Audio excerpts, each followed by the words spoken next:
Olá e bem-vindo ou bem-vinda a mais um vídeo do Português with Leo. Se é a tua primeira vez aqui, o meu nome é Leonardo e neste canal ensino o português de Portugal e falo sobre a língua portuguesa no geral. Aqui em Portugal vivem muitos brasileiros e vivem também muitas pessoas de outros países que aprenderam o português brasileiro. Ou seja, existem muitas pessoas que falam português brasileiro, quer sejam nativos ou não, e que, na sua maioria, só têm o primeiro contacto com o português europeu quando aterram aqui, em Portugal.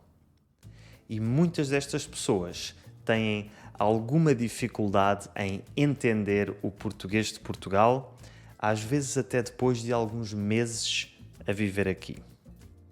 O vídeo de hoje é para essas pessoas.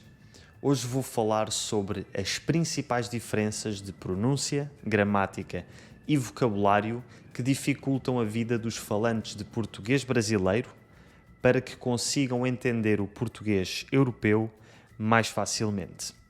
E assim evitar situações como a ilustrada neste vídeo muito engraçado da Porta dos Fundos. You born, I Brasil. Futebol, caipirinha, Ronaldo, Rivaldo, gol! You. Eu sou de Lisboa, sou mesmo de Lisboa. E começamos com a diferença mais notória, a pronúncia. Embora sejam duas variantes da mesma língua, o português de Portugal e do Brasil têm ritmos diferentes, o que afeta a forma como são pronunciados.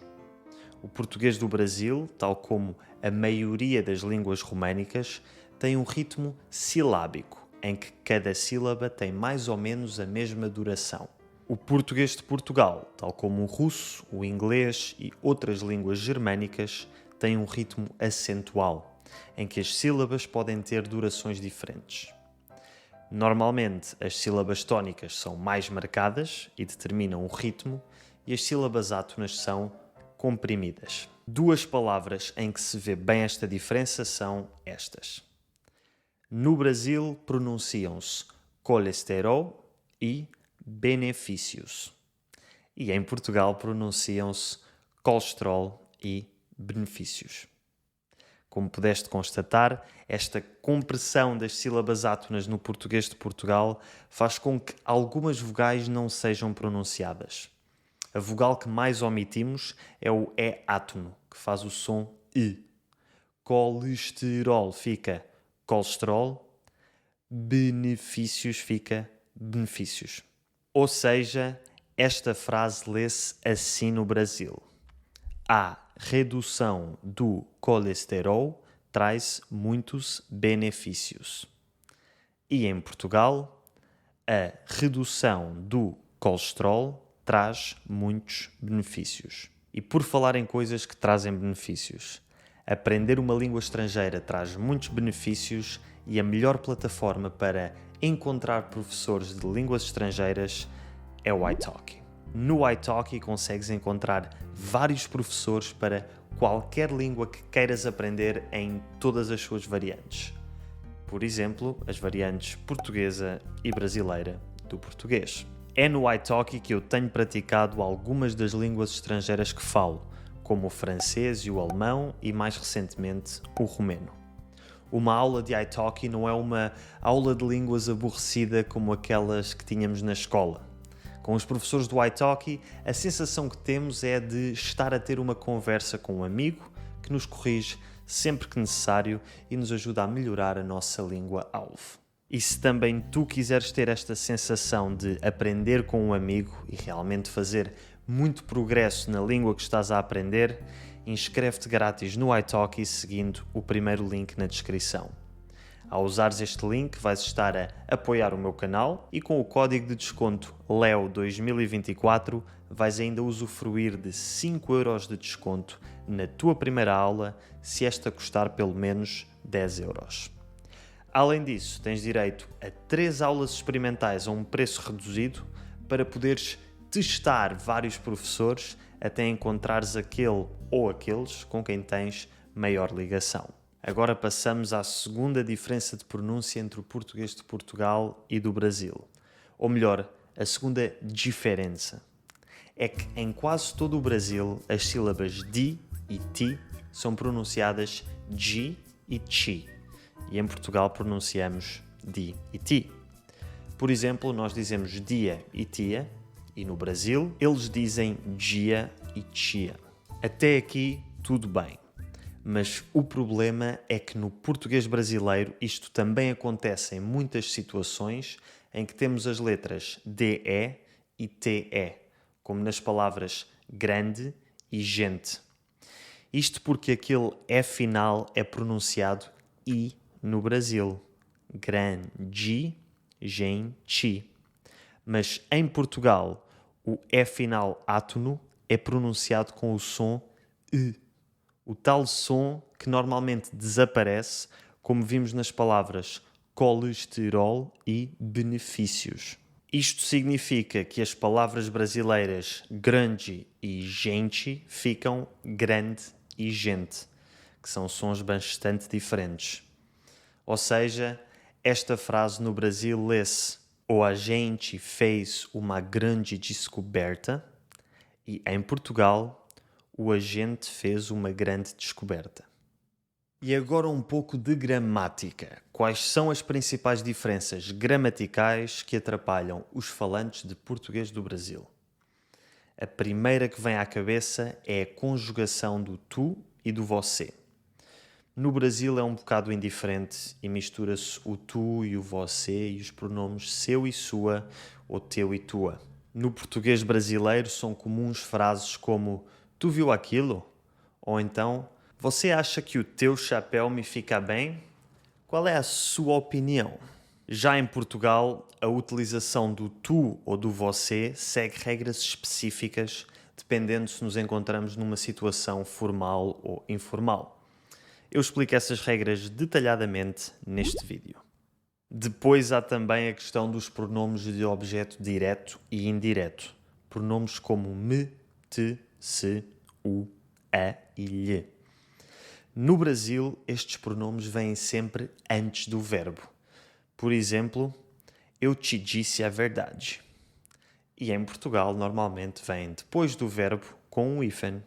Eu disse-te a verdade. Mas em frases negativas ou depois de certos advérbios vêm antes do verbo. Eu não te disse a verdade. Eu já te disse a verdade. Depois ainda há o facto de, no Brasil, estes pronomes serem muito pouco usados e muitas vezes serem substituídos por pronomes pessoais. Eu ouvi, eu vi ele. Eu lhe dei, eu dei para ele. Em Portugal nós diríamos eu vi-o, eu dei-lhe. Outra grande diferença gramatical tem a ver com o gerúndio. No Brasil, quando queremos falar sobre uma ação contínua que está a decorrer, usamos o gerúndio.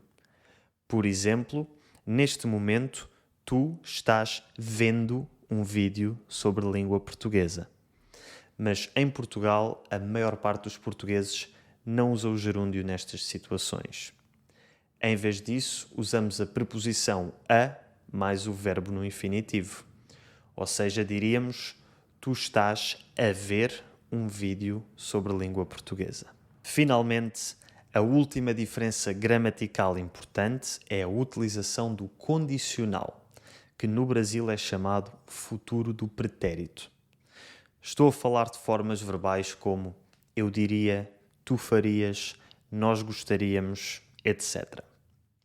Este modo verbal indica uma ação que poderia ter acontecido, mas não aconteceu, ou uma ação que depende de outra.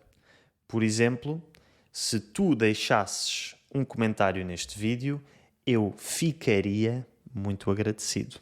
A questão é que em Portugal nós costumamos usar o pretérito imperfeito em vez do futuro do pretérito nestas situações. Ou seja, esta frase ficaria: se tu deixasses um comentário neste vídeo, eu ficava muito agradecido. Isto normalmente confunde muitos falantes de português brasileiro e pode até causar alguma ambiguidade.